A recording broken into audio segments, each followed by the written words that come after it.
Gaaffii tokkittiin sii qaba ustaas. Gaaffiin kiyyaa miinsi kamiin iyyuu keezii kamiin iyyuu musliimni nama ajjeese tokko keezii kamiin iyyuu ergamaa rabbii loluu haa ta'u isa mataa isaa loluudhaan haa ta'u musliimni nama ajjeese tokko jannata ni galaa kan jedhu gaaffii kana bichaan si gaafadha. Keezii kamiin iyyuu yoo fakkeenyaaf maal namoonni moo jirtaati maal na gaafachuu jirta isaa isa kana gaarummaaf deebiseetiin jira. Kanan sin gaafanne tokko jira qoy. Gaaffii koo ifa siin taane laa. Fakkeenyaaf amma namni musliima tokko amantii isaatiin yoo ajjeese jannata ni gala. Nus akkasumatti naman. Kiristaanillee fakkeenyaaf amma ormi bakkeedha dhufee kiristaanummaa kootiif Yesuusitti maaliif amanta gani jedhee yoo na ajjeese jannata nan galan. Kana macaafa qulqulluutu ka'a.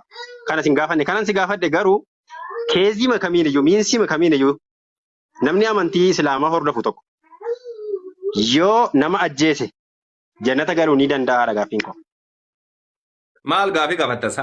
Gaafii gaafachuuf hin dhufnee barate himuufdhaaf dhuftee dur.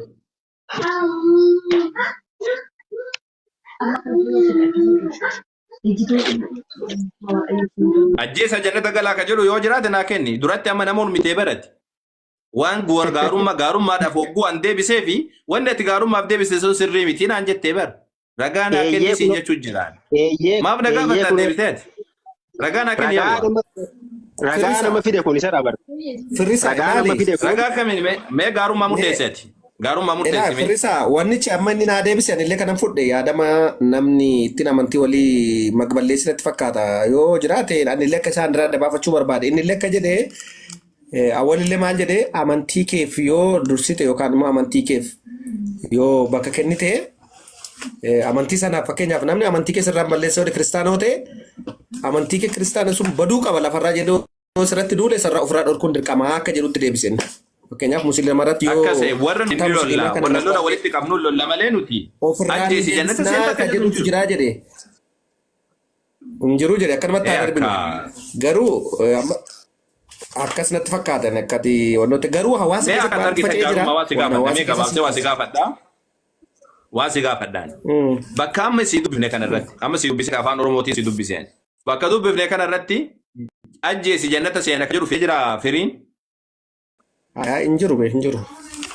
Injiru be naagale illee hubannoo warra lola warra dachii keessatti balleessaa dalaguudhaaf deeman jedhee dubbata waan jannata seenuuf dhiisuudhaan dubbatu inumaa akka jannata quraana keessa jiru bakka biraatti kan jiru warra lubbuu ofiidha rabbiif jecha kennanidha lubbuu ofii qabeenya ofii warra rabbiif jecha kennan rabbiin jannata bakka buusaa fiduu jedha jecha warra du'e si galtee rabbiif jecha warra du'e warra akkasii sunni rabbiin subhaanahu wa ta'ala jannata akka bakka buusuuf jira. Warra du'eef jechuu shahiidee jedhama. Warra du'eef jedhama. Garuu ajjeesi jannata seentaa akka jedhu eessaraa akka inni dubbisan hin beeku. Warra du'eef inni lola keessa seenee inni illee wagguu lola keessa seenaan ati ciifteeti miti kan duutu calistee. Ofirraa rukuttaa carraan kan keessi ga'inni ajjeefamtaa warra ajjeefame saniif rabbiin jannata bakka buusaa jedha. Quraanni kan jira inni kun. Ajjeesii jannata seentaa kan jedhu kana eessarraa akka inni fidan hin beeku. Mataa isaa keessaa bakka inni fidate meera ganaa kennatu. Quraan irraa ta'u hadiisa irraa ta'uti ajjeesii jannata seentaa kan jedhu. Okay, ajjeesii jannata seentaa jedhu bara namas akkas gaaffii kan isin gaafadhe garuu kanan si gaafadhe maali? Warri rabbiif jedhanii du'anii jannata seenu. Ishi warri rabbiif jedhanii ajjeesii. Rabbiif jedhanii du'an tayyib. Warri rabbiif jedhanii du'an inni kun jira Quraana keessa. Ajjeesii jannata seentaa kan jedhu san hin jiran ajjeettee ati bara. Warri rabbiif jedhanii ajjeesan immoo ni seenu. Warri rabbiif jedhanii ajjeesan immoo Nangaafatiin nama urmitee bar waggoo an mucaadhaaf deebisu gaarummaaf deebisu nama urmite nangaafatiin as deebite.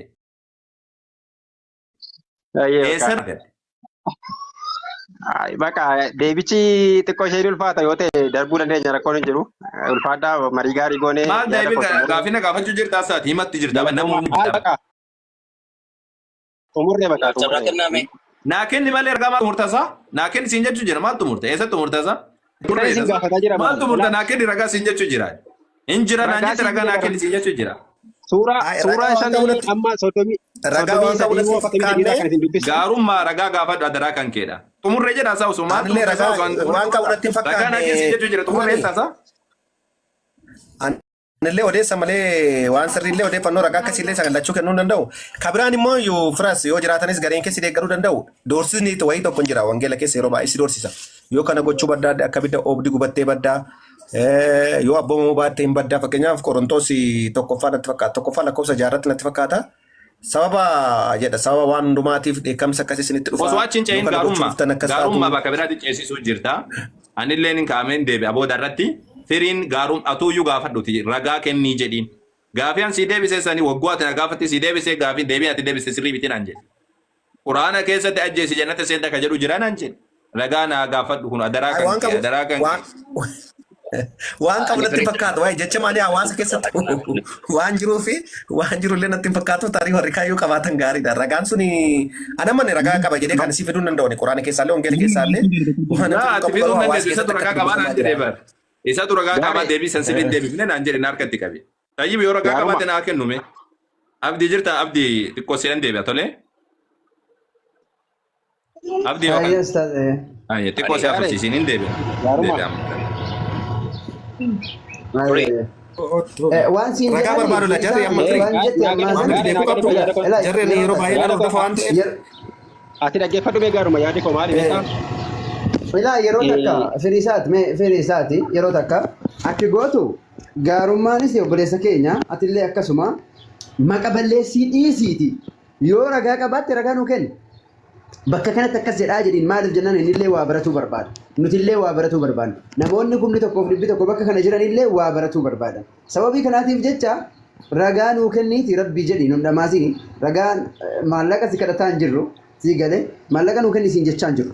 Waan dubbatte irratti ragaa nuu kennisiin jenni. Yoo nuu kennuu dandeesse ragaa nuu kenni nu amansiisa. Yoo hin dandeenye immoo waan ragaatti hin qabne hin dubbatin. Geeffadhu gaa. Sagalee jira sagaleetus.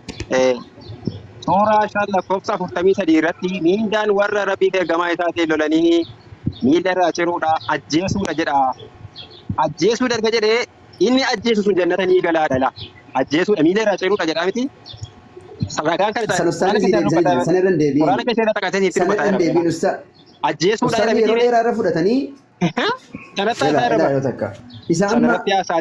Isa amma gaafii gaafatte ayatuma tokko dudduuba deebite yoo dubbiste deebiin isaa achuma jira. Isaanillee deebii sii deebisaniin sanaa miti namni nama waan siin ragaa barbaadu la jarri amma jarri yeroo baay'ee nama hordofa waan ta'eef. Ati dhaggeeffadhu mee gaaruma yaadi koo maali beekaa? Ilaa yeroo takka firiisaati yeroo takka akki gootu gaarummaanis obboleessa keenya atillee akkasuma maqa balleessii dhiisiiti yoo ragaa qabaatte ragaa nu kenna. Bakka kanatti akkas jedhaa jedhiin maaliif jennaan innillee waa baratuu barbaada. Nutillee waa baratuu barbaadna. Namoonni 1,100 bakka kana jiranillee waa baratuu barbaadan. Sababii kanaatiif jecha ragaa nuu kenniiti rabbii jedhiin hundamaasiin ragaan maallaqa si kadhataa hin jirru sii galee.